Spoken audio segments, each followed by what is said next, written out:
Abhijit Tayshete foundation आणि bison nature club Radhanagari यांच्या संयुक्त विद्यमाने पर्यटन मार्गदर्शन प्रशिक्षण कार्यशाळा पार पडली। या कार्यशाळेत ऋतुराज इंगळे यांनी प्रमुख मार्गदर्शन केले।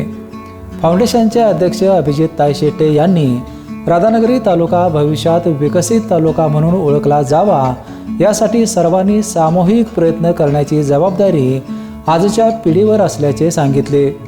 पर्यटन तज्ज्ञ कृष्णराव माळी यांनी स्थानिक साधन संपत्तीचा योग्य वापर करून पर्यटनाच्या माध्यमातून रोजगार निर्मिती शक्य असल्याचे सांगितले।